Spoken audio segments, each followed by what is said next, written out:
नमस्कार छात्राओं, कक्षा 11 की कक्षा में आज मैं आपको सरदार पूर्ण सिंह द्वारा रचित आचरण की सभ्यता नामक पाठ से गद्यांश की व्याख्या बताऊंगी। तो गद्यांश इस प्रकार से है।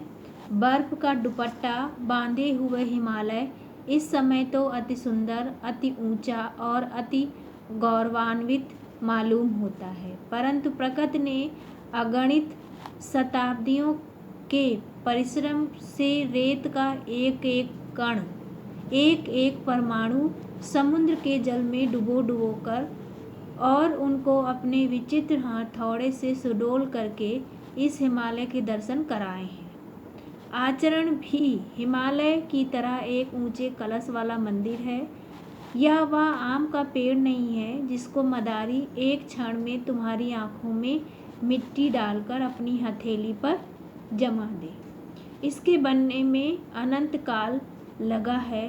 पृथ्वी बन गई, सूर्य बन गया, तारागण आकाश में दौड़ने लगे, लेकिन अभी तक आचरण के सुंदर रूप के दर्शन नहीं हुए। कहीं कहीं उसकी अत्यल्प छटा अवश्य दिखाई देती है।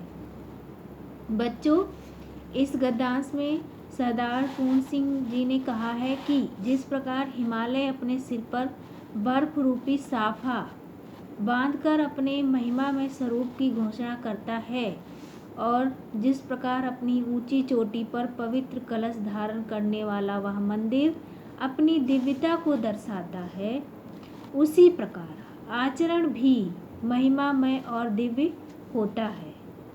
हिमालय और ऊंचे मंदिर का निर्माण एक दिन में नहीं हो सकता, उसी प्रकार श्रेष्ठ आचरण भी लंबी साधना के पश्चात ही प्राप्त होता है।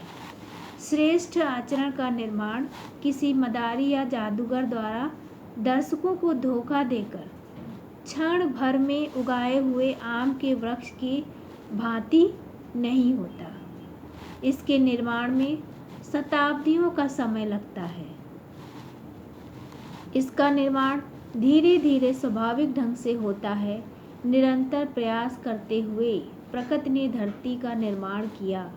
सूर्य भी अपनी आभा और तीव्र प्रकाश के साथ चमकने लगा।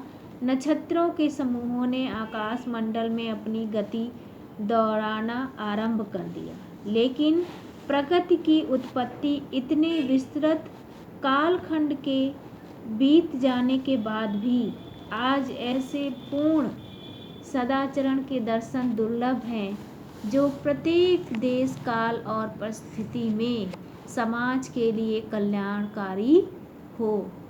अल्प मात्रा में कभी कभी किसी महापुरुष में इसके दर्शन अवश्य हो जाते हैं। धन्यवाद।